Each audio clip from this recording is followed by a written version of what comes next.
In the name of God, most merciful, ever merciful, and may God's peace and blessings be upon His holy Prophet Muhammad and the purified members of his household and progeny.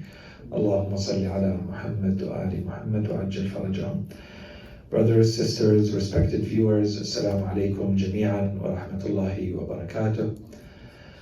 And thank you for joining us once again in our life series.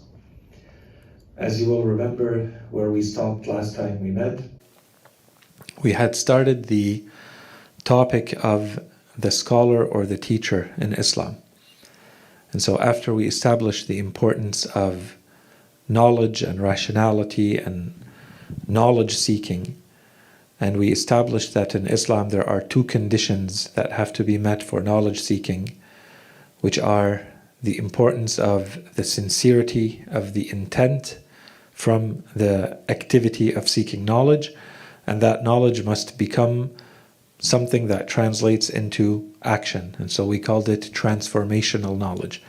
Knowledge that transforms us from the inside, and that this is going to start showing in our external behavior and conduct. Once that part was understood, then we explored what Islam has to say about being, therefore, as a first step on our journey and taking the concrete action, becoming a learner. What does that mean? And so we explored it in a series of themes that we refer to as the ingredients of the learner, or the effective learner, or ingredients for effective learning according to Islam. And we also spoke about the manners. Assalamu alaikum wa rahmatullah. The manners of the learner. We spoke also about, in addition to the manners, also the merits of the learner, how special they are, what is their rank in this world and in the afterlife.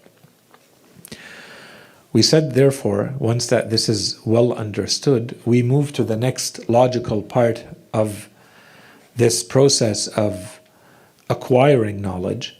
Once you have acquired knowledge and you are a learner, you are to some degree a carrier of knowledge. And so you are slowly becoming the teacher, you are becoming the scholar. And everyone at some point as a learner is somewhere on the continuum of carrying knowledge. Some people much more than others, but everyone is carrying a certain amount of knowledge. And so, first and foremost, we want to study this notion of the scholar in Islam, the teacher in Islam, first and foremost because we are supposed to be that person. So this has a very practical, direct implication for us. This is the standard against which we are trying to move ourselves and to become ourselves. And secondly, because we are somewhere on that journey of acquiring knowledge, seeking and acquiring knowledge, this also means that we need to look for these people and find them. And so we want to understand who they are, how do we deal with them, we want to understand what are their characteristics, how do we recognize them. And so on one side, there is a component that is much more personal for us, which is this is what we have to work towards ourselves. And secondly, this is what we're looking for when we say a scholar, when we say a teacher. These are some of the characteristics we're looking for. And as usual, we're combining here between very practical things and outward things that you can observe and you can recognize, and many other things that are much more spiritual. And so those are not things you can necessarily observe. You may assume those things about a person, but you can't really tell because you can never really go and look inside the heart of someone, the soul of someone. And so for those, it's much more important for us to consider these as our own standards. And if there are conditions or clues or indications that are given in the ahadith of how maybe to recognize some of these more spiritual things, then we can also benefit from them. Otherwise, we're not really trying to make a judgment and assess the spirituality of anyone else.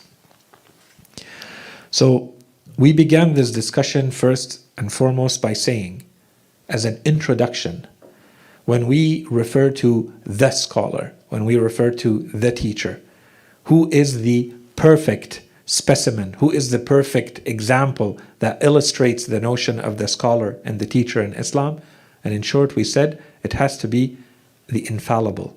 It has to be the person that Allah subhanahu wa ta'ala appoints as the teacher and appoints as the scholar, the person that is your guide in this world. This person is going to be the one who meets the perfect definition of the scholar, the teacher. Everyone else tries to get as close to this as possible, but it will never be a perfect match, because they are always, no matter how hard you try, you will always be a fallible human being, limited to your own abilities, to your own efforts, and so on and so forth. And that's why we said we're beginning with this topic so that we make it a habit, a custom of ours, that when we think scholar, teacher in Islam, our mind first goes to the infallible. And then we look for the best example, the closest example. So for instance, a scholar, a alim rabbani, before I jump to so and so of our great scholars, for instance, past or present or future, my mind should first go to the infallible, to the members of Ahlul Bayt, to prophets, to messengers. Okay, so that's established. And because I received a couple of questions more about this topic, we're not saying, to be clear, we're not saying that there is no alim rabbani outside of the strict definition that we gave, which is the infallible. We're saying that no one will match that definition perfectly in the absolute sense. It will be relative. They will match 50% of it, 80% of it, but no one will match it 100% unless God tells us so and so is your scholar, so and so is your teacher when it comes to things that have to do with your spiritual salvation, and that's what we're talking about. Okay, so there is this hadith from Imam al-Sadiq alayhi salam in which he says, يَغْدُ النَّاسِ عَلَى ثَلَاثَةِ صُنُوفٍ. So people end up being of one of three types. So this is one more hadith. We talked about this topic, I think, enough. I'm just adding one more hadith. I didn't use it. I thought it was clear enough, but I'm adding one more hadith because I think this one is also a hadith where the Imam is being very explicit on who the alim is, in case there is a question. يَغْدُ النَّاسِ عَلَى ثَلَاثَةِ صُنُوفٍ. Remember the time we spent going through the narration from Imam Ali alayhi salam when he talks to Kumail. He tells him there are three types of people. Here again, Imam al-Sadiq is saying there are three types of people. He says, عَالِمٌ وَمُتَعَلِّمٌ وَغَثَاءٌ. There is a alim, we would say a scholar. So a carrier of knowledge, to use a literal translation. Because it's different when you say it in Arabic, alim is someone who carries knowledge. Okay, it's different than saying a scholar. No, it's not a scholar, because you and I may refer to someone as being a scholar when they are not carrying knowledge. Okay, so people are of three types: a scholar, a learner, and ghatha. Ghatha is the froth, the dirt and the froth that you find on the surface of the water. The actual term is scum. This is the meaning of scum. It's this kind of worthless rubbish that you find floating on the water, on the ocean and the sea. Okay, all of this, the Qur'an says, when there is something good and bad, and how do you distinguish it? Well, this scum that you find on the surface of the water, it just ends up being wiped away. And there's nothing that remains of it. This is when you compare truth and falsehood. The Qur'an says it's that easy to compare and identify what is good and what is not. As easy as it is when you look at the scum of the water and the rest. Right? So here Imam al-Sadiq alayhi salam says people fall into three different categories. There is the scholar, the alim, there is the muta'allim, the learner, and there is the ghatha. We're interested in the first two categories. The learner, that's our point. Who is the learner? The Imam here, he says, and our followers, وَشِيعَتُنَا الْمُتَعَلِّمُونَ. So who is the scholar? The Imam says, فَنَحْنُ الْعُلَمَاء. So we tend to use the term alim for anyone who gains a certain amount of knowledge, be it little or a lot.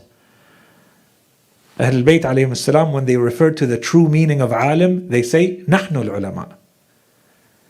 And our followers, our Shia, he says, وَشِيعَتُنَا الْمُتَعَلِّمُونَ. Those who follow in our footsteps and who learn from us, those are the muta'allimun. Does he say there is a difference in rank? There is a difference in rank. But let's say someone has spent 80 years studying our religion and learning from what the Imams have said.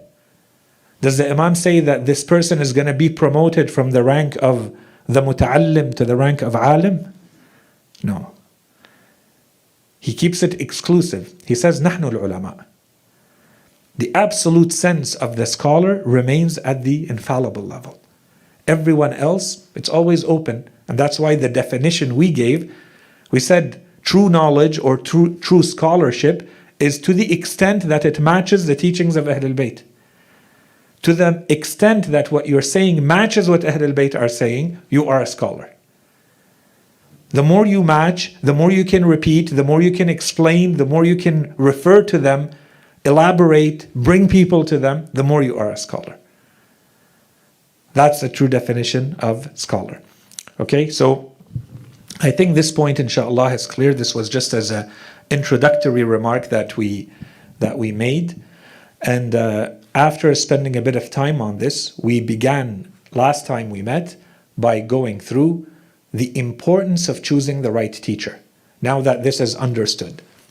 Okay, today we don't have access to the Imam directly, so we can rely on their teachings and what we find in the scriptures and the hadith, but we have access to other people. We have access to scholars in the sense that we understand scholars, right? So among those scholars, we want to choose the teacher. That was the whole point.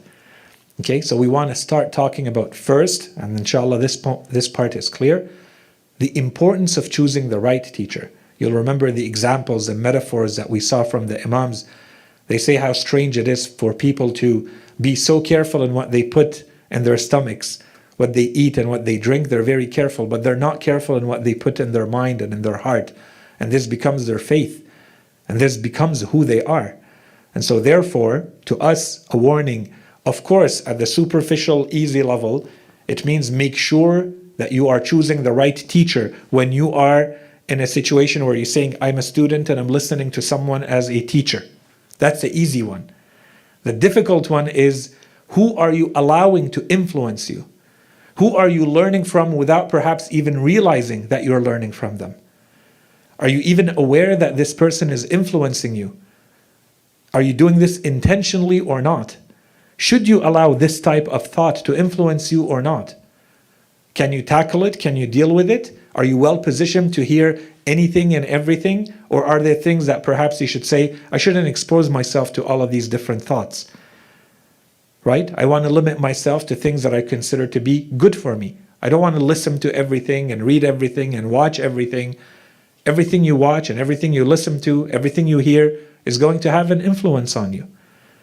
That's why we have in the hadith, and many of you will already know this, the hadith that say, مَنِ اسْتَمَعَ إِلَى مُتَكَلِّمٍ فَقَدْ عَبَدَهُ.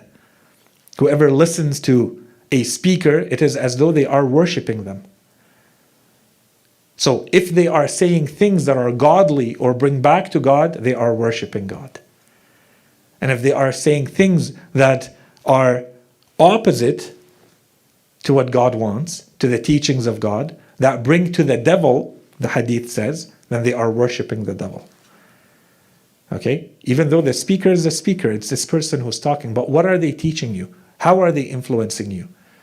And we started seeing, so after we established the importance of choosing the right person in this way, we started talking about some of the characteristics that we want to look for. So inshallah today, this is what we're going to continue with. So if you missed that, we started with the characteristics. You'll remember some of them, for instance, that we want to find someone who is going to help us leave arrogance behind and become more humble, right? You want to become a better person as a result of associating with this person. We had 4 or 5 characteristics mentioned in a couple of the hadith. So today, inshallah, we are continuing. Now, I want to make a quick remark, a methodological remark, especially for those who have been following for a while, and you see that this is a long series, and the topics can be intertwined and complicated, and I think it helps to kind of map out what we're trying to do. So on the one side, we're trying to establish, so this is between two brackets. If you're not interested in the methodology and the mapping, you'll skip it for one or 2 minutes. On the one side, we're trying to identify what are the characteristics of the scholar or the characteristics of the teacher. That part should be clear. Another topic that we want to talk about that will be very important for this whole heading of the teacher or the scholar in Islam is that we want to know what are going to be the duties, the responsibilities associated with that rank. And we already started seeing some of that. Okay, when someone is a scholar, there are certain responsibilities that are now going to be associated with them. Additional duties, now that you are a scholar, now that you know, there's a different responsibility that is upon you than the person who did not know. And the more you know, the more responsibility. So we could have entirely separate, headings for each one of these. But the truth is, there's a huge overlap here. If we're trying to identify what are the characteristics of the good scholar, the scholar that we want to become, the scholar that we want to learn from, then in a lot of ways, those characteristics mean that they are honoring their duties. This is the scholar who is living up to the duties associated with being a scholar. And so these should not be considered two entirely different topics. We can look at it from two different angles, but in truth, we're talking about the same thing. The characteristics of the scholar and the teacher are also the duties of the scholar and the teacher. Right? So inshallah, there's no confusion here, and so that we don't have to repeat all of this later when we're going to be focusing a little bit more on duties and responsibilities. Okay, so this is more at, as we said, the methodological point, and the rest, inshallah, I think is clear. So before we start adding all of these new characteristics and new duties and responsibilities that are listed, and there are many, many of them, and we're going to try to put them neatly in buckets and present them as we usually do. We already went through a big number of these characteristics in the 2 lectures that we had when Imam Ali alayhi salam was explaining who is the scholar and who is not. But we were focused on something else when we went through those. We were focused on establishing that the true scholar is the infallible. But the Imam was also giving us a whole description, a whole list of characteristics that you have to check off to meet the definition of the true scholar, which we said, therefore, you must be an infallible. So we didn't really spend any time on those. We just listed them very quickly. So now I'm going back to highlight those things before we jump into the new characteristics that we're going to study from Imam Ali alayhi salam and the other Imams that have to do with the scholar and the teacher and the duties and responsibilities associated with those roles. So, in the first bucket, perhaps the biggest characteristic, the most prominent one that should have jumped at you already, and we're going to come back to all of these in a lot more detail, is the high degree of spiritual discipline that you should expect from this person. Someone who is in a scholar role, in a teacher role. And here we're talking about spiritual salvation, as usual. We're not talking about the teacher who is teaching you math or physics or, history. Okay? If there is someone who teaches those things, who also brings a moral, ethical, spiritual dimension to it, great. But if not, there's no issue there. That's not the part that you're taking from them. What we're talking about here is the person you are allowing to influence you spiritually. The person you're taking your religion from. Okay, so the first characteristic you're looking for is their spiritual discipline. How much spirituality do they have, and how do they influence you spiritually? Do they make you want to be a better person spiritually? Many of us might think what we're looking for in the scholar is a person who has the most knowledge, meaning how we understand knowledge, the most information, the most data. As we went through many, many narrations until now, we see, no, this comes next. This is the easier part. To acquire the information is the easier part. The spiritual discipline is the difficult part. And this is the part that you have to be even more careful about. You have to be more picky about. Select it well. Okay, so you'll remember the beginning of this khutbah from Imam Ali alayhi salam. It was sermon 87. When he began, he said, عباد الله إن من أحب عباد الله إليه عبدا أعانه الله على نفسه. He says, O creatures of God, servants or creatures of God, the most beloved of Allah is he whom Allah has given power against himself or against his passions and desires. This is someone, Imam Ali alayhi salam saying, the person that God loves the most is the person that God has helped with discipline over himself. This is spiritual discipline. Right? There are people who have all sorts of different types of discipline. You may have a weakness here, but a lot more discipline there. There are people who are very disciplined with their diet. They won't eat any junk food. But they might not be very disciplined with their time. Okay? Or the opposite. Someone who is very strict with their time. They wake up at 5:30 a.m. no matter what, and they'll eat junk food all day. So there are different types of discipline that we can have. Here Imam Ali alayhi salam is talking about the discipline over your desires and your passions. This is spiritual discipline. Okay? And then so he starts describing this person. He says, فَاسْتَشْعَرَ الْحُزْنِ وَتَجَلْبَبَ الْخَوْفِ.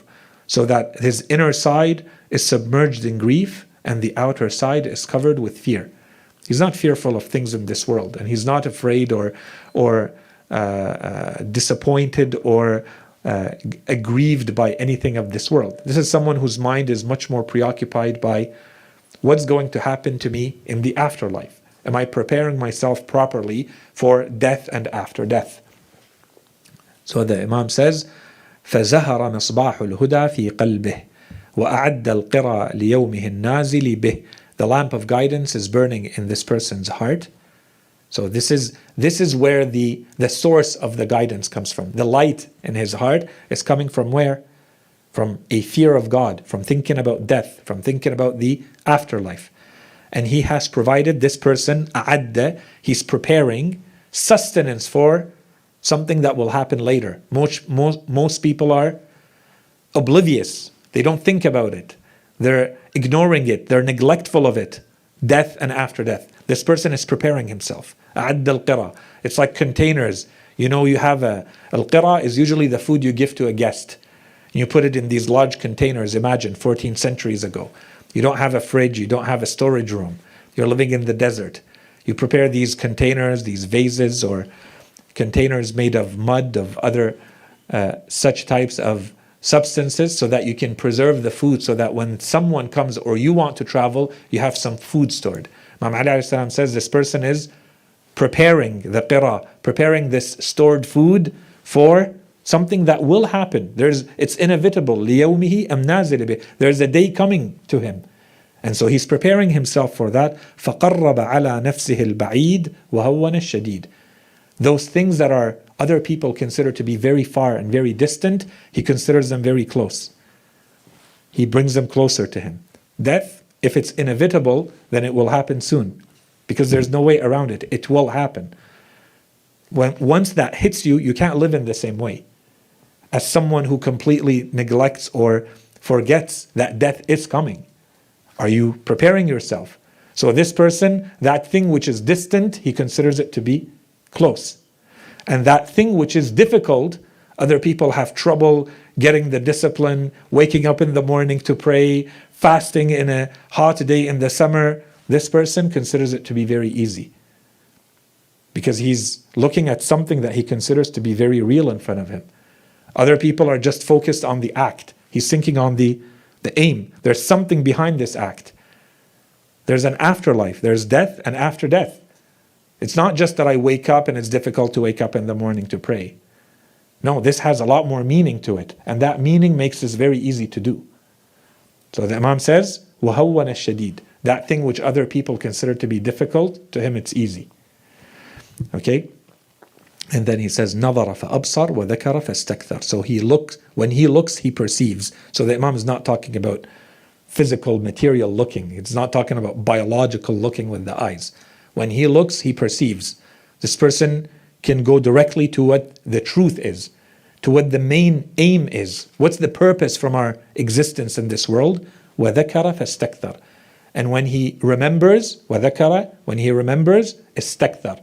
He increases. He increases action, he increases perseverance, he increases every time he remembers. He's not neglectful when that reminder comes. Okay? So that was the first part. We already have a whole list of characteristics of the scholar here.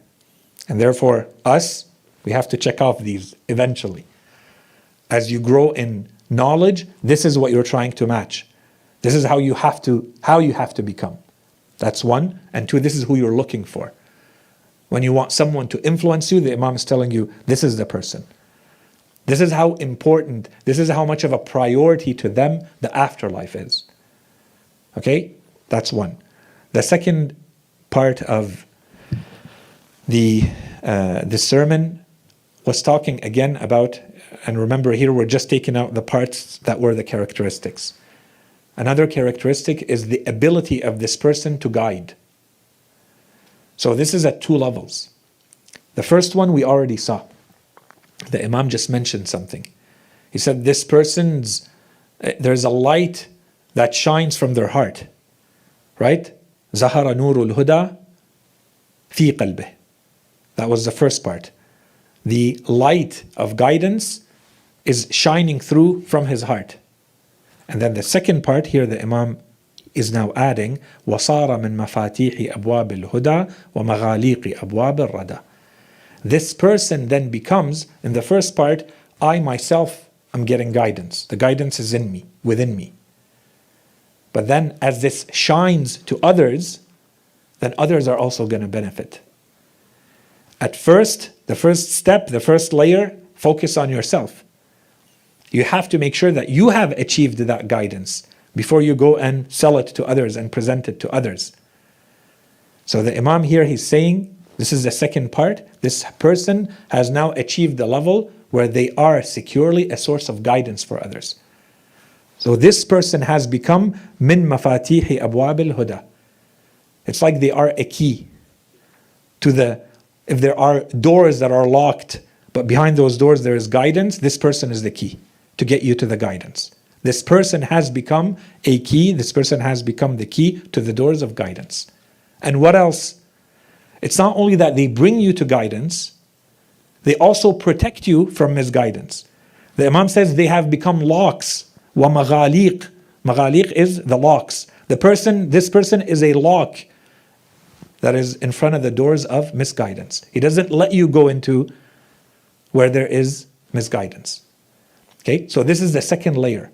You're looking for someone who is guided and who has an ability to guide others, who knows the truth and who can guide others to the truth. And that's why we said the more you understand these characteristics, the more you see, as much as we want to apply them to normal people, they don't fully and absolutely apply unless you're talking about the infallible. Okay, so we try to get as close to that as possible. But the absolute sense, we can't find it unless you're talking about a ma'soom, an infallible. The next part, and so here the ability to guide, you'll also remember, there was a hadith that we talked about, we mentioned last week. So there's a spiritual dimension to this, right? But there's also a very material dimension to this. And we saw that there was a hadith last week, أشرف على عيوب الكلام عرف الصحيح من السقيم. It also has to be someone who has the competence to teach. Right? Some people have the knowledge, but they are unable to express it and communicate it and present it in a way that you will understand. Right? So this is also part of the ability to guide. This definitely is a huge ingredient in your ability to guide. The third big characteristic is that this person has to become a stabilizing force to your faith, especially in today's world. But this has always been the case. You see, if you were to sit and study, for instance, the ahadith, maybe a little bit less in the time of the Holy Prophet, but right after the death of the Holy Prophet and afterwards, one of the big themes in a lot of the ahadith of Imam Ali alayhi salam is this notion of fitna and onwards, where now there's this clash of opinions and the truth seems to get lost. Truth becomes something ambiguous, relative, difficult to find. Right? So there's a lot of focus of our imams to go towards that. In that type of environment, as was happening, this is early Islam we're talking about. So imagine today, 14 centuries later, when you don't even live in an Islamic part of the world, where you are completely and entirely bombarded all the time with all of these different thoughts and theories and ideologies and ways of living and lifestyles, and how are you supposed to find the truth? And within all of that, how certain will you be of it? So if you keep that in mind, when you come to this scholar/teacher, one of the main things you're looking for from them is that this is someone who is stable in his faith and in his belief first, and able to stabilize you. And we already saw hints of that, right? You'll remember. So we're going to read the passages that have to do with this. This has to be someone who does not do the opposite, or does not play the opposite role, which is what, and unfortunately there's a lot of that. This person can't become a source of doubt for you, a source of questioning. Of course, sometimes under the heading that I'm an intellectual and I have a critical perspective and I want to go further than the common belief, and yeah, but you only end up weakening your faith and eventually leaving your faith. If everything that you are presented with, the focus is only on the questioning and on the doubt and on the critical aspect of it, when does the firming up of your belief happen? And do you have the foundation to deal with the critique? Have you been equipped? If it's a historical matter, if it's a theological matter, if it's an ethical matter, you can't start exposing yourself to all of the things that may be wrong with this before you even know what the thing is in itself, what the belief is in itself. Today, a lot of what is presented is going in the direction of, under the heading of being critical or being very scientific and very rigorous. At the end, all it does is, in the least, if nothing more, then it's spreading doubt. And usually it goes much more than spreading doubt. People let go of entire chunks of their faith because of these little doubts. And it's not like they're scholars who have, they're sitting there dedicating their lives to research. When you hear the thing, you're going to spend another 3 months discussing it and studying it rigorously and religiously until you reach a conclusion. You're going to hear a passing thought and with a quick doubt or a question, and that's it. That question just stays there, eroding away at what you thought was making you a better person in the past. And now all of that is going away because there was a question that was just left there without an answer. We have to be very careful with these. And so the Imam is saying here, this person that you choose as your scholar, the person that you choose as your teacher, cannot be someone whose role is to destabilize, is to shake up your faith. No, it has to be someone who in themselves, they are secure and anchored in their faith and their belief, one. And two, they have the ability to secure down your faith, to anchor it down, to stabilize it, not the opposite effect. So in the first part, the Imam was saying, قد أبصر طريقه وسلك سبيله وعرف مناره وقطع غماره واستمسك من العرى بأوثقها ومن الحبال بأمتنها فهو من اليقين على مثل ضوء الشمس قد نصب نفسه لله سبحانه في أرفع الأمور من إصدار كل وارد عليه وتصير كل فرع إلى أصله. So this is the first part. You see the Imam begins by saying this is someone who he has seen his way and is walking on it. So first, in himself, the person is sure of what they're doing. They have a strong faith. They have a strong belief.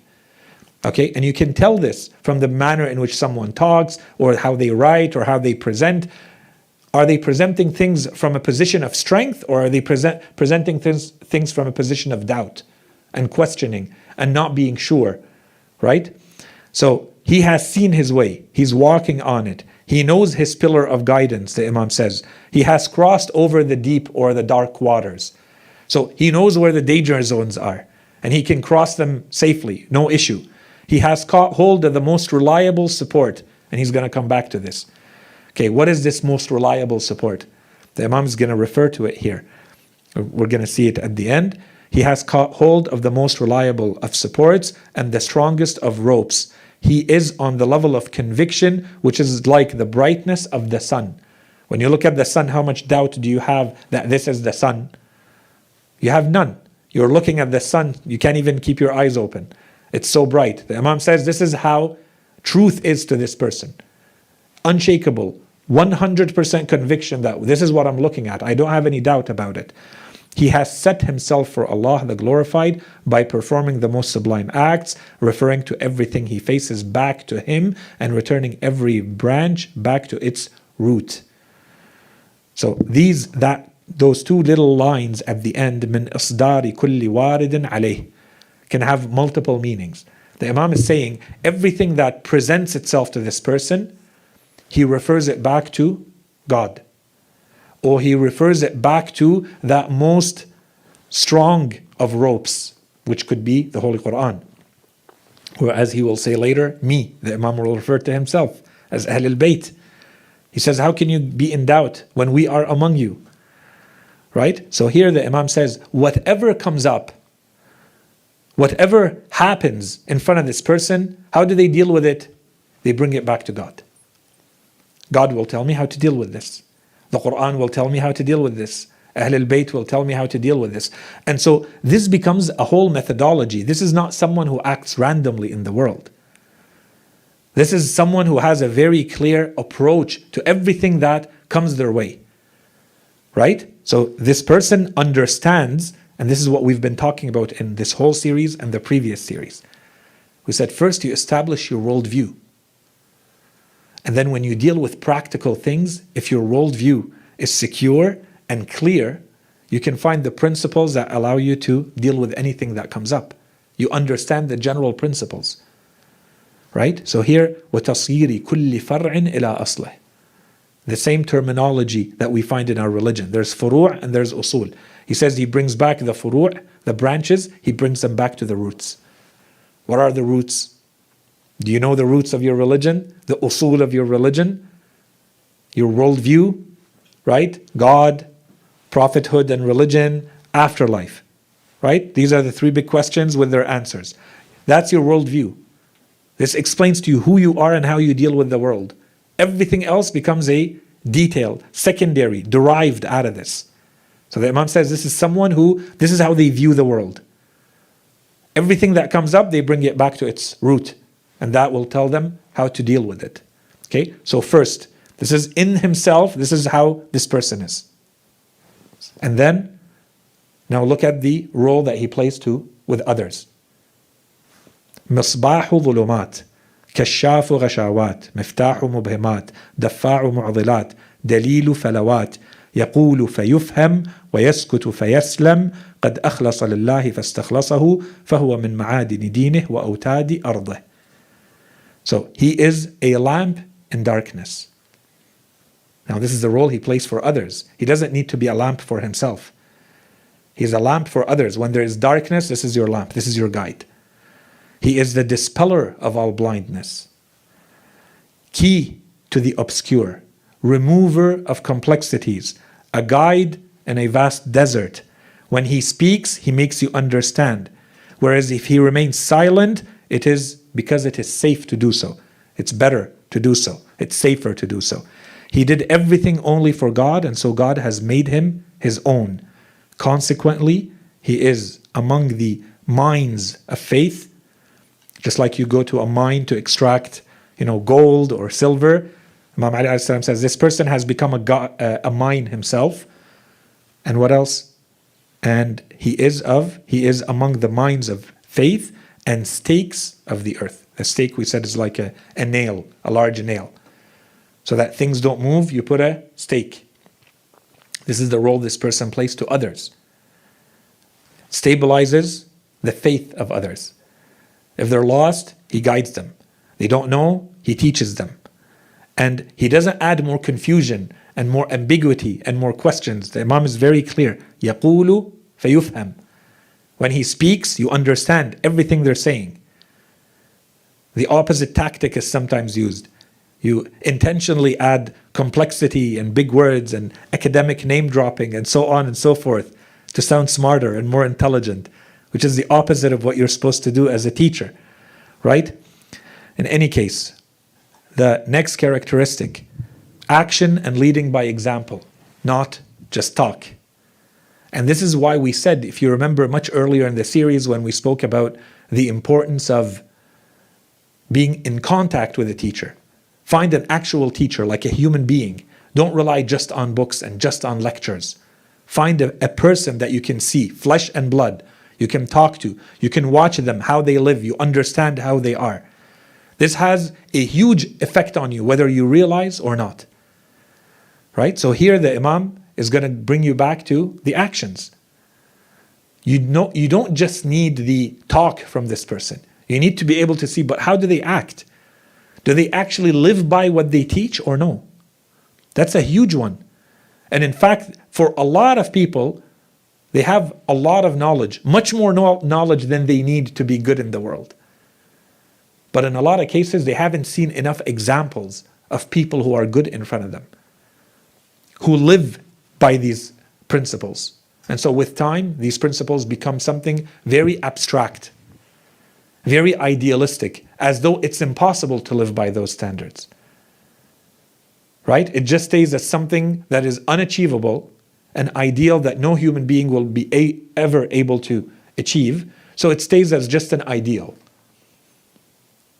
And this is the importance of finding those people who will influence you in that way. Right? So here the Imam says, قَدْ أَلْزَمَ نَفْسَهُ الْعَدْلِ. The first thing this person has done is that he has held himself accountable to being just, or being fair, or being balanced, or being God-fearing. So this person does not start with others.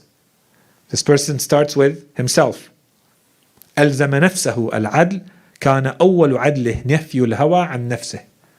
And the first part of becoming the just person that they want to be is that the first step is the rejection of desires from his heart.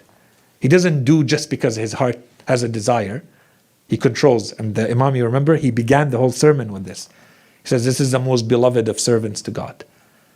The one that God has granted this grace of allowing him to have discipline over his desires. But now the Imam makes it clear. No, this person is working very hard for this. It's not that God gave him a gift and so he doesn't feel the desire and you do. No, he feels the desire just like you. This thing would give him pleasure like it would give you. But this person has the discipline. He holds it in place. He doesn't let it dictate. You don't weaken in front of the desire. The Imam here, he says, this is the first step that he took to become just. Is that he held his desires. He doesn't let whatever his heart desires, he just does. He describes right and acts according to it. So again, this is not a normal person. This is someone who is in a position of being a scholar, a teacher. So of course you would expect them to describe what is right. But here the Imam says, and he acts according to it. That's the key. That's what we're looking for. A lot of people will describe the right. Okay? There is no good which he has not aimed at, or any likely place of virtue to which he has not proceeded. When he knows that there is something good, and he might be very good at saying this is good, that is good, he will have moved in that direction. He would have taken steps towards that. He doesn't just dump the information on you and tell you, by the way, this is good. I'm not going to do it, but you should. No, they take the steps first. They act based on what they're preaching. Okay, but the key here is that it's someone who begins with himself. Then the Imam adds, this was the second part, the later part in the sermon. So here to us, I would say, this has to become our map, more characteristics to find that scholar we're looking for. the teacher we're looking for. The Imam applied it, you'll remember in the sermon, the Imam applied it to himself. Right? He said, and I am that person at some point in the sermon. And then he starts asking them these rhetorical questions. So he's going to give 7 descriptors here. Those 7 descriptors to us have to become characteristics.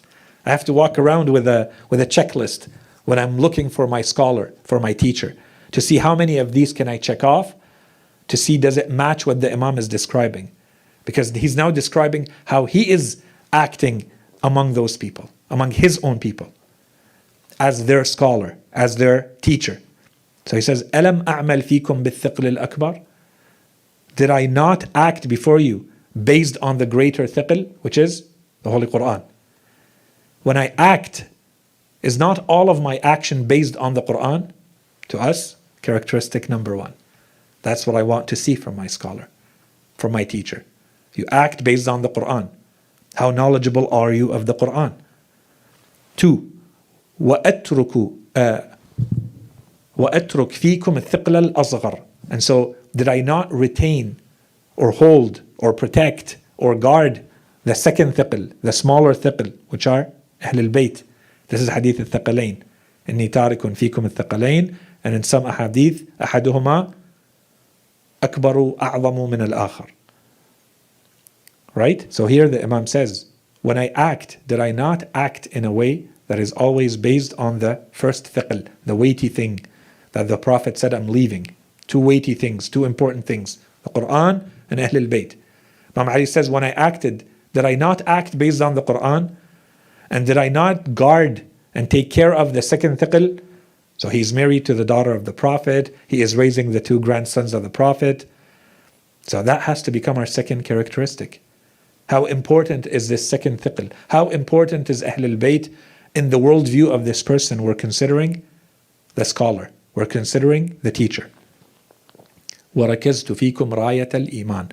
And did I not plant the banner of faith? So this is the main role that this person has to play. Faith, belief.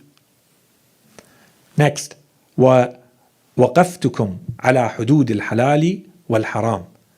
And did I not show you or explain to you what is halal and what is haram? What God wants you to do and what God does not want you to do. وَأَلْبَسْتُكُمُ الْعَافِيَةَ مِنْ عَدْلِ. Here the Imam is going to add layers that may or may not apply to your typical scholar, because the Imam is in a position of political rule. Okay? So he's going to add things. Some of them will apply, some of them may not apply to every situation. The first one is that there is a adl, there is a justice that the Imam says, did not make you taste the health of my justice. Okay, that's first. Secondly, وَفَرَشْتُكُمُ الْمَعْرُوفَ مِنْ قَوْلِي وَفِعْلِي. The virtues of my sayings and the virtues of my actions, did I not open them up under your feet as carpets to walk on? That's what the Imam is saying. Okay, so this is someone who acts virtuously, who speaks virtuously. And finally the Imam says, وَأَرَيْتُكُمْ كَرَائِمَ الْأَخْلَاقِ مِنْ نَفْسِي. And did I not show you only the best or the most excellent of manners from myself? He doesn't need to. In a lot of cases he doesn't need to. They don't deserve it. He needs to treat them with a lot more harshness, with a lot less compassion, with a lot less good manners. The Imam says, but at all times I showed you only the most excellent of manners. Again, you go back to that scholar or that teacher, this is what you expect. This becomes your checklist, your roadmap. Okay. Then the Imam has continued here. We said the main preoccupation of this person has to become their afterlife, not this world. And there's a lot of indications for this. When you look at someone, you can tell what is their most important thing. How hard are they working towards priority B, priority C, and so on and so forth. Here the Imam says, قَدْ خَلَعَ سَرَابِيلَ الشَّهَوَاتِ. He has put off, he has removed sirbal or sarabil, their clothes, external garments. You could say your pants or your outer garments. The Imam says this person has removed the garments of sarabil al-shahawat, of desires. Their desires are like clothes that they have removed. What else? وَتَخَلَّى مِنَ الْهُمُومِ. They're no longer preoccupied by much, except إلا هما واحدا انفرد به. Except one main preoccupation. They have one main preoccupation. What is it? The afterlife. Or, in the more spiritual way, God. Okay? فخرج من صفة العمى ومشاركة أهل الهوى. Again, the Imam says this person has therefore left the descriptions of those who have blindness, who don't see fully, ومشاركة أهل الهوى, and to share the same characteristics as the people who follow their desires. Then he continues, this person is a source of knowledge and they have a certain approach. When the Imam says, وَارْتَوَى مِنْ عَذْبِ فُرَاتٍ سُحِّلَتْ لَهُ مَوَارِدُهُ. This is someone who has drank from a sweet and pure water whose source has been made easy. So the source of the knowledge of this person is pure. And this is something you should be able to assess. When they give you information, where is this information coming from? What does it represent? This is important. And that's why we focused a little bit earlier when the Imam was saying everything that comes their way, they bring it back, they refer it back to God and His book. Or do I go to some guru online who happens to be the latest trend today to see what this person has to say about it and how do I deal with it? Right? So, وارتوى من عذب فرات سهلت له موارده فشرب نهلا وسلك سبيلا جددا. So he drinks until he is satisfied from those pure, sweet sources of knowledge. وسلك سبيلا جددا. And so he is able to follow the best of paths. قد أمكن الكتاب من زمامه. And this is where the Imam is a lot more explicit. He says it's as though we have reins. Right? You control the animal with reins. He says, قَدْ أَمْكَنَ الْكِتَابَ مِنْ زِمَامِهِ. It's as though you have reins. He says this person has given their reins to the kitab, to the Qur'an. The Qur'an controls where this person goes. Right? فَهُوَ قَائِدُهُ وَإِمَامُهُ. The Qur'an is the qa'id. The Qur'an is your driver. It tells you go left, go right, stop, go faster. Right? يحل حيث حل ثقله وينزل حيث كان منزله. So wherever the Holy Quran says this is a place to stop, he stops. He's describing it as though you are a camel and the Quran is the one driving. Right? He says if the driver says you stop here, you stop here. That's it. وينزل حيث كان منزله. You don't do differently because you've given your reins to it. فأين تذهبون وأنا تؤفكون. You'll remember this is the very end when the Holy Imam is describing the role of Ahl al-Bayt alayhim salam. He says, how can you still find a way to get confused and to get lost and not find the truth when the Ahl al-Bayt are living among you? So again, it brings us back to the importance of the source of knowledge. What is your source of knowledge? When you speak, if you are speaking on behalf of religion, where is that knowledge coming from? Is it really coming from religion? Is it coming from Ahl al-Bayt? Are these the teachings of Ahl al-Bayt? Are they teachings that bring back to Ahl al-Bayt alayhim salam or something else? Okay, so this is what the Imam is saying and this is what becomes our checklist moving forward. Then we had on the opposite side everything that the Imam was saying to avoid. The scholars to be avoided. So you will remember here he was talking about the scholar who was presenting himself to the world. وَآخَرُ قَدْ تَسَمَّى عَالِمًا وَلَيْسَ بِهِ. The one who presented himself to the world as a scholar, calling himself, the Imam says, calling himself a scholar when he is not one. Right? He acquired jaha'ila min juhal, adalila min dhullal. He acquired misguidances from those who are misguided and ignorances from those who are ignorant. But all of this was wrapped together, packaged together, and presented as though it is knowledge. And the Imam began by saying, وَلَيْسَ بِهِ. He's not knowledgeable. He's not a scholar. Okay? And then the idea here, he has gleaned ignorance and so on and so forth. He says he has set for the people a trap made of ropes of deceit and untrue speech. So this is someone who is starting to use these methods to bring people to himself or to something other than knowledge, other than religion. There's something else going on here. He is using religion as a net, the Imam says, as ropes to trap people. It's a net, as you would with fish, for instance. So he says he uses his ability to speak and his knowledge as a net to fish people. Right? So this is trickery, deception, and so on and so forth. But here clearly the Imam is referring to someone who has an ability to talk, smooth talker, and able to deceive, to use their ability to talk as a net. And so by opposition here, you'll remember, this is someone who was using the Qur'an as their guide, the true scholar. Here this person, he says, وَعَطَفَ الْحَقَّ عَلَىٰ أَهْوَائِهِ قَدْ حَمَلَ الْكِتَابَ عَلَىٰ آرَائِهِ. This is someone who interpreted the Qur'an based on his own opinions. He makes the Qur'an say what he wants it to say. And he folds the truth according to his own whims and his own desires. He doesn't go looking for the truth. He will flip the truth, fold the truth to whatever he wants it to say, because he has an ulterior motive. He wants to use that teaching, the Qur'an, the truth, whatever it may be, for something else. Okay, and then the Imam had continued, he makes people safe from the big sins, he takes light the serious sins, he says that he is waiting for clarification, and so on and so forth. So this is someone who lacks fear from God. He knows what he's doing. This is someone who has no spirituality. This is someone who uses religion as an instrument. Okay, and the result is that this is not clear in this passage whether this person themselves have doubts or they know but they're still intentionally doing this, but the result is for others, this is going to be doubts. This is going to lead to innovation, as the Imam says. He says, I stay away from bid'ah, but he has fallen fully into it. He's creating innovations. He's creating a different version of religion that matches his own desires. Okay, and then at the end, clearly the Imam is saying he does not even recognize guidance for himself, so how can he make people avoid misguidance and bring them to guidance? He himself does not recognize guidance, if it were to hit him on the head, as they say, if it were to be right in front of him.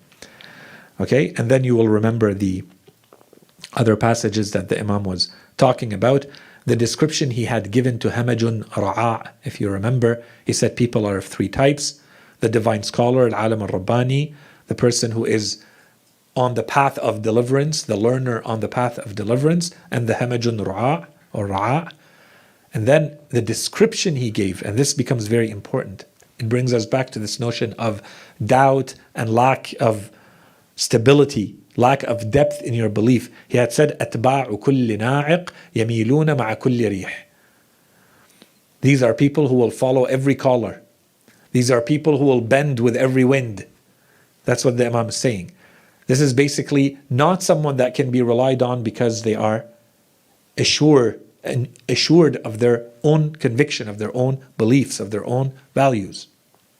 Okay, these are people who can be easily manipulated by basically what's going on in the world.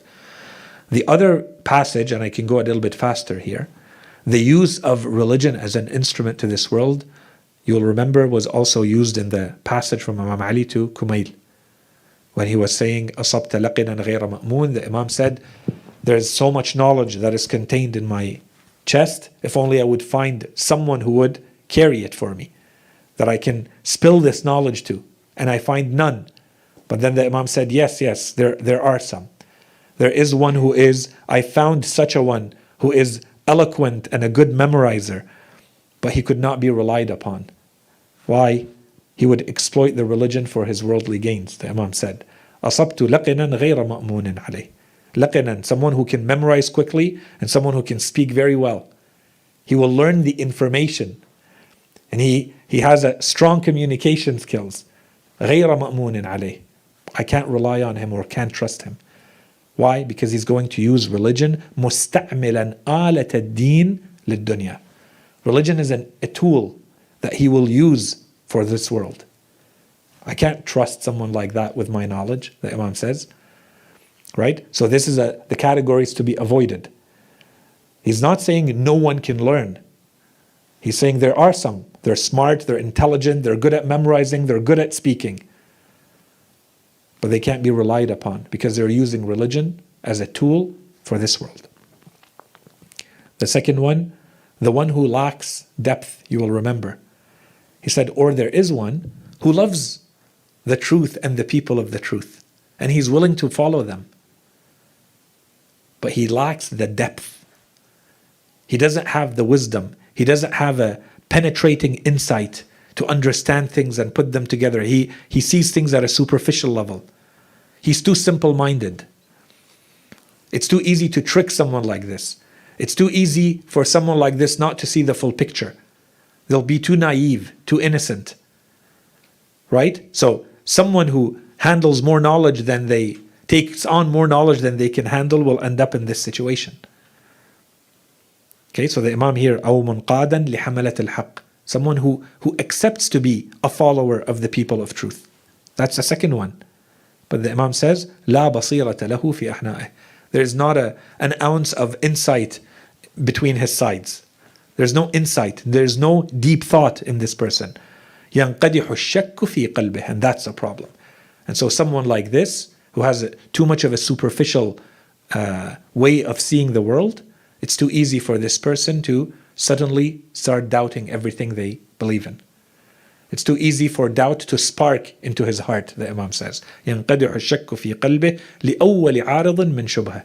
The moment there is a big question, they're not sure of something, the doubts start. And they're no longer sure. Because they don't have a deep understanding, a deep knowledge of what they believe in. And then the third one and the fourth one, the Imam goes much faster. He says they're basically interested in the pleasures of this world and they lack discipline, or they're obsessed with wealth and amassing wealth. Those are the four categories that the Imam describes in this saying to Kumail. And from there he says, therefore, if those are the four categories, I found no one to carry my knowledge. And you'll remember at the end, he came back to Ahlul Bayt alayhim salam. He says, but they are few and how I long to see them. You'll remember how I yearn for them and I long to see them. Okay, so until here, we can conclude from the ones that we covered until now. I thought we'd have more time. I'm looking at the next ahadith. I don't know if we start the next one or not. Maybe we start one. Let's start with one more characteristic and then I'll wrap it up. I was going to wrap it up, but let's start one more characteristic. So until here, we're done going through the characteristics that we've already covered. But now we presented them as characteristics. Okay? So now we're trying to understand who is the scholar, what are their characteristics, and what are their duties. Right? We said we look at both at the same time. The next one, let's call it al-amana. Loyalty or trustworthiness. So this can have a lot of meanings, and because there's a lot of these characteristics, I don't want to spend a whole lecture on each. Okay, let's keep moving quickly so you understand this whole notion of trustworthiness and amana enough. We have a number of ahadith that basically tell us a scholar is an ameen. A scholar is someone who is entrusted with something, entrusted over something.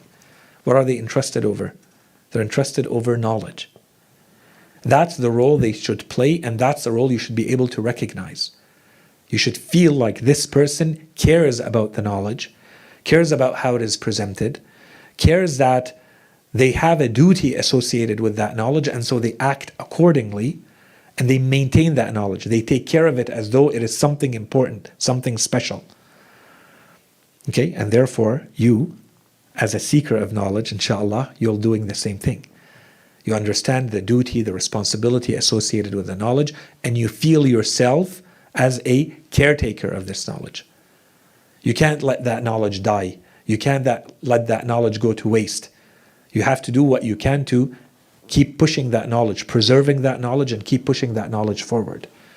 The first hadith from Imam al-Sadiq alayhi salam, he says, al-ulama'u umana' wal-atqiya'u husun wal-awsiya'u sada. So, almost cryptic, but we always start with these hadith in this way. The Imam says scholars are guardians, and the pious, or the pious ones, or those with piety, are fortresses. and the successors are masters. So the scholars, inshallah, is clear. Those who carry the knowledge, their role is to be guardians. We're going to look at two hadith that are going to explain in what way are they guardians.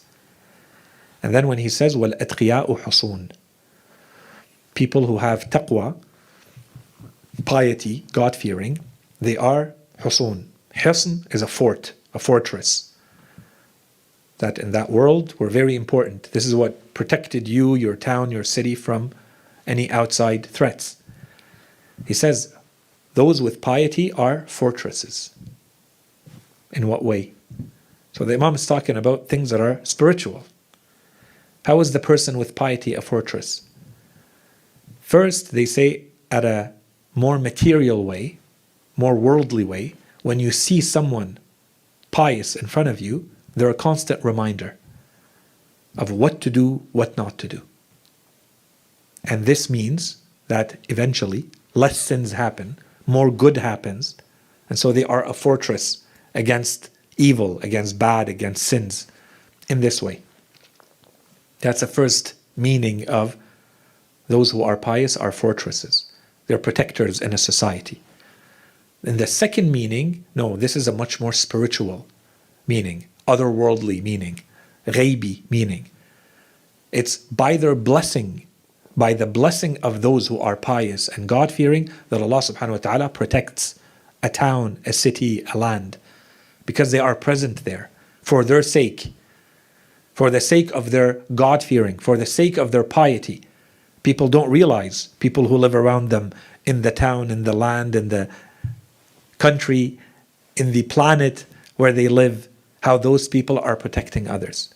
For their sake, for their God-fearing and their piety, Allah subhanahu wa ta'ala protects people from things that are meant to happen, are supposed to happen. But they don't happen because Allah subhanahu wa ta'ala, for the sake of these people, is going to expand that protection to others. So they become fortresses.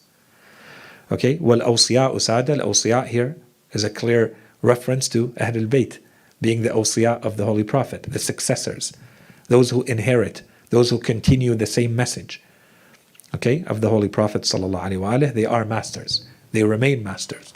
Nothing changes the fact that they, whether they are in a political position or not, they remain the masters. Okay, that's the first hadith. So this is the idea that the person who is a scholar, a carrier of knowledge, is a guardian over something. That's all we established. We're going to explain it now. They're a guardian, they're a caretaker, they're entrusted with something that they have to take care of. Okay? The second hadith from the Holy Prophet ﷺ, he says, Al-ilmu wadi'atullahi fi ardah. Knowledge is that which God has entrusted for safekeeping on earth. Allah subhanahu wa ta'ala has put knowledge on this planet and He has entrusted it for safekeeping. وَالْعُلَمَاءُ أُمَنَاؤُهُ عَلَيْهِ. And the scholars are the guardians over that knowledge. So now we have an explanation what the Imam meant when he said ulama are guardian. فَمَنْ عَمِلَ بِعِلْمِهِ أَدَّى أَمَانَتَهُ. So what does it mean to be a guardian over knowledge? The Holy Prophet says it means you act based on the knowledge you have. Again, bringing us back to the same topic. The two conditions. The knowledge has to be acted upon. To be a guardian over the knowledge means that you act based on the knowledge that you have. Do you become a guardian over that knowledge? Okay, and then the Holy Prophet ﷺ continues, وَمَنْ لَمْ يَعْمَلْ بِعِلْمِهِ كُتِبَ فِي دِيوَانِ اللَّهِ مِنَ الْخَائِنِينَ. And the one who does not act based on his knowledge, he is written in the register of God as being one of the traitors. He has betrayed what he has been entrusted with, which is knowledge. Okay, so this is the second hadith. The third hadith, the Holy Prophet ﷺ says, Al-ulama umana'u rusul. So here, before, they were simply umana. Then they became umana of the knowledge that God has left to be entrusted in this planet. Now he says they are umana al-rusul. They are the trusted ones from the messengers and the prophets. They have been entrusted with something from the messengers and the prophets, which is what? which is their knowledge. Then he gives us two conditions. So we already saw what he meant earlier. He said you have to act based on your knowledge. So we know what you have to do to be one of those scholars who are umana, who are reliable and trustworthy. Now he's going to tell us what not to do. He's going to say, مَا لَمْ يُخَالِطُ السُّلْطَانِ وَيُدَاخِلُ الدُّنْيَا.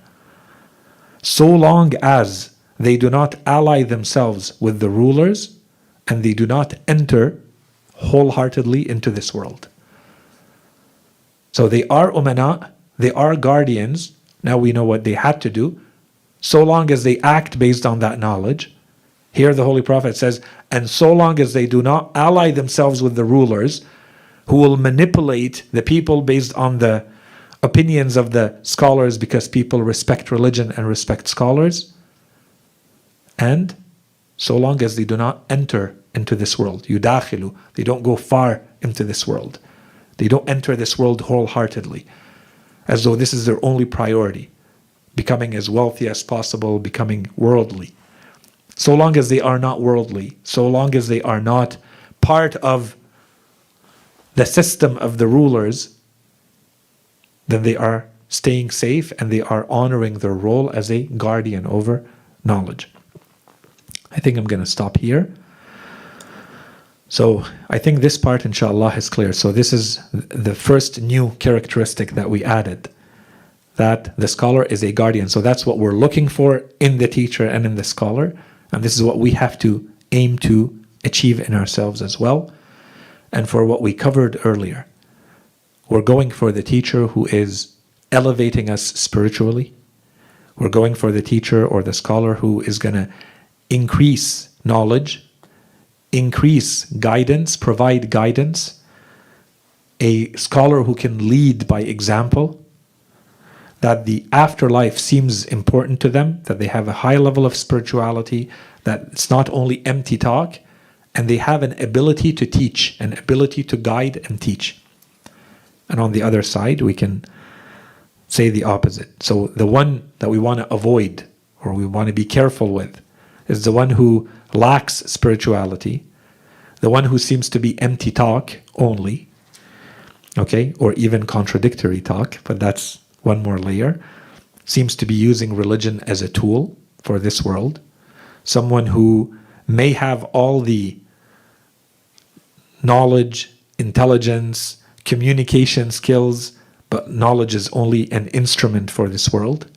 Someone who lacks depth, judgment, insight, and the one who's excessively interested in material gain, and someone who lacks the ability and the capacity to actually teach, to actually communicate the teaching so that you can receive it and do something with it, or sometimes what you need is a convincing ability to. Okay, so inshallah with this we can wrap up the second, I think, lecture where we're talking about the characteristics of the scholar, and inshallah next time, but I'm not repeating, I did a whole recap this time, so inshallah next time we're just building on this. وصلى الله على سيدنا محمد وعلى آله الطيبين الطاهرين.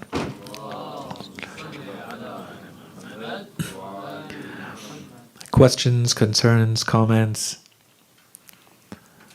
Was that a question, John? No? Okay. It's long. People need to stretch and move, I know. اتفضل. عليكم السلام ورحمة الله. So it's my first time joining you in your Welcome. So I moved recently from Winnipeg to here, to Ottawa, me and my family. Yeah. So, and I'm lucky enough to know you. I watched a couple of your lectures before I get in physically and see you like in person. I've been invited by one of my brothers that I met in Masjid Ghadar. So alhamdulillah, so we're all blessed. We have to say shukr to Allah subhanahu wa ta'ala because of his blessing. So I didn't attend all the lectures, the 15 or 52 lectures that you gave to the audience.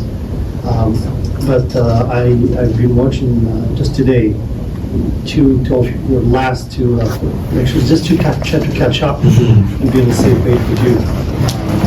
Probably, with lots of questions. So,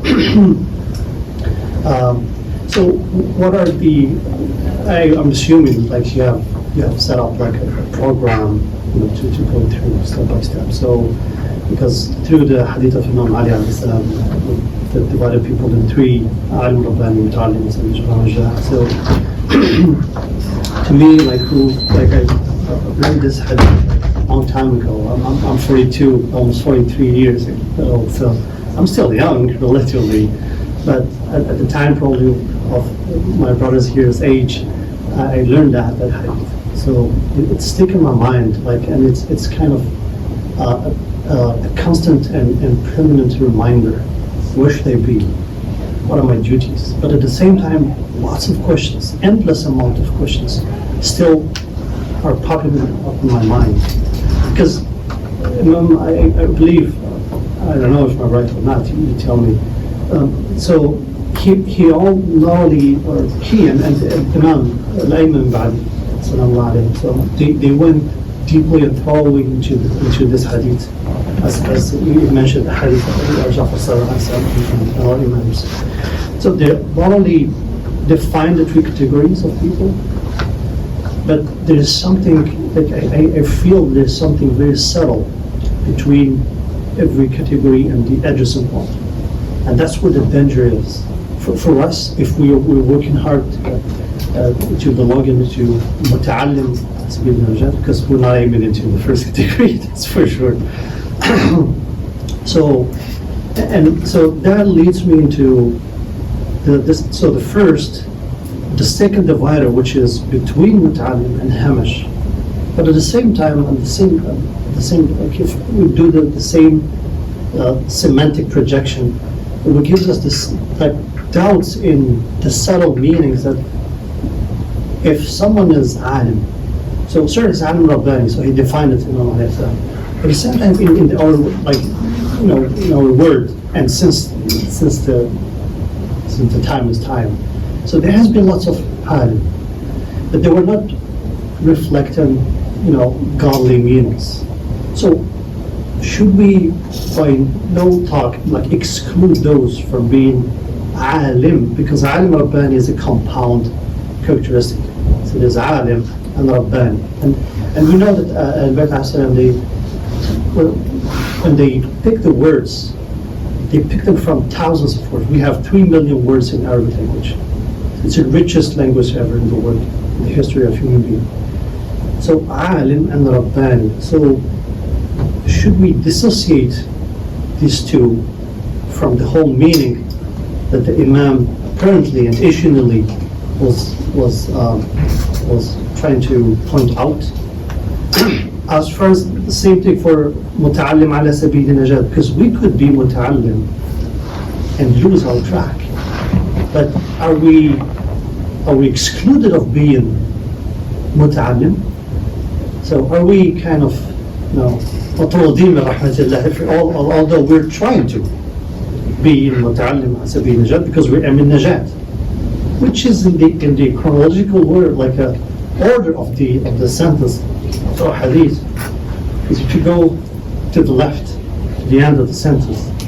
So ta'alim ala sabil najat, oh hamajuna. So it's like if you lose najat path, you're gonna hit into hamish. Mm-hmm. So these subtle dividers that are between the three categories, the two dividers, are so concerning for someone who's seeking najat. I don't know if you got the idea, but it's not that, if it's not that blatant to muta'allim, whether at his 20s or 40s or even at 60s seeking for najat, it's still very, very subtle. And every preacher, every alim, if he pretends to be Rabbani or not, would have to go through all this checklist. It's hard. It's not an easy homework. You would probably, So, and at the same time, so are we going into in the lectures? Are you planning to go the same, academic way into the characteristics of muta'allim, the way you're doing for ulama? So Excellent question, and I understand exactly what you're referring to. For the learner, for the muta'allim, we spent, I'm guessing, around 15 lectures. I don't know, brothers, if you can, if you know the number, who's following. But we spent about, yeah. So the way we built the series, and you referred to a few things, and I think if you have time and the patience to do so, to go back to the beginning of the series, I'd say at least maybe the first 3 lectures, and it will give you a good mapping of what we're trying to do in this. We're at lecture maybe 52, 53 today, 52. So it began with the notion that we live. The world is a complicated and complex world to start with, and we believe that we're in an even more complex time right now. So the whole series is designed, hopefully, in a way that, as a reaction to this statement, we live in a complex world, therefore, how do we live Islamically in this world? And we said the series is going to be mapped out or designed based on a number of themes, maybe 12 or 13 themes. Depending on a couple of them, do we put them as one theme or we split them up? The first theme is the one that I very ambitiously and explicitly told my very brave brothers and sisters here that this is about rewiring ourselves. And the first step in our religion is a knowledge revolution. It's a revolution that starts from within and how we see the world. It's a revolution of a worldview. And so this is why we simply called it knowledge to keep it simple. But it's more than knowledge. We're looking at, on one side, our ability to have judgment, insight, acquire knowledge, use reason, and these are different. Ilm, aql, ma'rifah, hikmah, these are different. We talked about that earlier in the series. But the idea is also to keep it at a practical enough level that everyone benefits. And so once we understood the importance of knowledge, we moved to the opposite to see if it's an alternative, jahl. And we saw what Islam says about jahl. We spent, 7, 8 lectures on that. So we come back to knowledge. Now what? So for methodological reasons, we said there are 2 conditions. Let's cover them now, because once we understand those 2, then everything will make sense afterwards. There are 2 conditions that have to be met for knowledge to be Islamic in our religion. The first one is that it has to be acquired with the right intent. Our intentions have to be good, and the highest form of good is ikhlas. So somewhere on the spectrum of ikhlas, this is what we're aiming for when we're acquiring knowledge. And we had 10, 15 lectures on that. And on the other side, we have to make sure that knowledge leads to action, that it transforms us internally, and that it leads to action. And the first step, therefore, is that we become learners. And we began into the series, which we led. Now, this sub-series is about building the community of knowledge. So it's made up, we're going to say, of 3 parts. The learner, the teacher, and then the community. And so we finished the learner, we spoke about the learner, and we tried to apply what we learned, and then we went through the ingredients.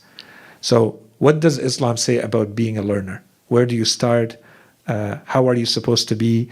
And we went into some spiritual, high-level, more theoretical considerations, and we went into very practical things that our religion also addresses. The way you manage your time, the way you study and review what you studied, the way you do your discussions with others, even the manner in which you sit in a group when you are in front of a teacher, and so on and so forth. And there was a reason why we went through all of this. Now we're trying to do the scholar series, and inshallah it won't be as long, because a lot of what the headings have been covered. What we said about the learner is going to apply as is here, but only more to the teacher and to the scholar. And then the idea is that, therefore, we have to spread and create the community afterwards. And then we'll talk about the types of knowledge. How do we prioritize? What does our religion say? Which type of knowledge do you acquire? So we'll go through all of the examples, even though we hinted to that much earlier in the series, to go through the verses of the Qur'an, the narrations, and see how it prioritizes, how it's important to be selective, how far do you go in different types of knowledge, and which ones can you just ignore entirely. And then there's a few other topics all related to knowledge, and we will wrap it up. That will be our knowledge series. And this is just theme 1. So the idea is, once you put all of these themes together, you basically have a very holistic view of what Islam says in the way to live. And that's why we called it life. It's our life series. So we wanted to talk, for instance, about the notion of fitrah, human instinct or human nature, the primordial nature of a human being. What is it? And what does it mean in today's world, and how do we find it, and how do we live based on it? For instance, the whole notion of a human being. And slowly we go from there to the character that you build and the characteristics that make it up. So that might be a second or with it theme, okay? And then we can go to all the akhlaq that fall into that. Okay, what makes you who you are in the world that you live in today's world, the different faculties that you have in your soul, and so on and so forth. And then we start moving towards the family. We go from the individual towards, now you have to start interacting with other people. So your relationship with your spouse, with your children, with your parents, and then you build the family unit. And that would be a theme. And once that's done, then we move towards society, your place in society. And we have to look at it from interactions with others, things like social justice and so on and so forth. What is this Islamic theory on, for instance, economic development and economics in general, and so on and so forth. So that's kind of the way the series is structured. I don't know if I answered the question or not, but you made a couple of remarks in your comment, and I think they're worth at least saying a couple of words about the notion that there are these barriers that allow us to demarcate between alim al-rabbani and muta'allim ala sabili najah. Do we want to split those up because they're compound or not? I think it's very intentional. You saw that the hadith today, it did not give that specificity. It simply said alim or muta'allim. It did not add rabbani. The hadith that we began with today from, I believe, Imam al-Sadiq alayhi salam, he said, يَغْدُ النَّاسِ عَلَى ثَلَاثَةِ صُنُوفٍ عَالِمٌ وَمُتَعَلِّمٌ وَغَثَاءٌ. And it's the same notions. Even the Hamaj and Ra'a, and we spoke about it. If you go back, you'll see it's very close to this idea of ghatha, right? It's something that is very small, insignificant. It's the masses. There's a lot of it, but it has no value, and so on and so forth. I think there's of course, it's Imam Ali alayhi salam. There is no word that is stated without a huge purpose behind it. And I think this is what allows us to, when we simply say alim, we would need this type of, explanation from the Imam here. فَنَحْنُ الْعُلَمَاء. Now I understand what he meant by ulama. Whereas Imam Ali alayhi salam contained it in one word. He gave you the condition right away. It's not that the other does not exist. There is a alim that exists, except that it's not going to fall squarely into 3 categories. And he wants to put them in 3 categories. So for the 3 to work, you have to add the condition. You have to say alimun rabbani. You have to say muta'allim ala sabili najat. The muta'allim could also be in the hamaj, as you said. The muta'allim could also be somewhere in the ghatha. What puts him in the second category is specifically ala sabili najat. Now he is in a category of his own, right? And this is to us the only viable one. There is no other option than to be muta'allim ala sabili najat. I think your question is also about the practical considerations. What do I learn? And what do I study? And where do I begin? And what does it mean? And so inshallah, for some of these we covered in the learner part, and some of these they're coming. So after we're done, we're going to spend time on the types and the priorities. What does Islam say to study? And how do you give priority to different types of knowledge? And ultimately, what are you focusing on? Even though we kind of gave a lot of the answer when we said what really matters and what makes knowledge Islamic is meeting the 2 conditions. So long as what you are acquiring in terms of information is acquired with sincerity, with ikhlas, it brings you closer to God. And 2, you're going to do something with it. So it either affects you internally or you do something with it in the outside world, and that makes you or the world, therefore you, better. Right? That's it. And then the rest is secondary. That could be biology or art or sociology or aqa'id, right? The type of information becomes secondary. So, but we will go through the details to clearly establish that from all of the ahadith too. So I don't know if I answered, because that's the whole mapping. And welcome to Ottawa and welcome to the series. Very nice to meet you, brother. So you're inspiring all the methodology from Nadariyat al-Marifa, right? If I got it right. From Nadariyat al-Marifa? You mentioned theory of knowledge. Yeah. Are you referring to that? So there is a lot of it in that, but I'm trying to keep the series really focused on Ahl al-Bayt alayhim as-salam and not look at it from a philosophical perspective. I'm not falling into epistemology, although there is a lot of what we're talking about that touches on that. I don't think that's the most practical aspect that we need for these types of series. That would be something different. But yeah, definitely we could have a lot of fun with that too. But it would be more theoretical and more advanced. Yeah. Yeah. Good.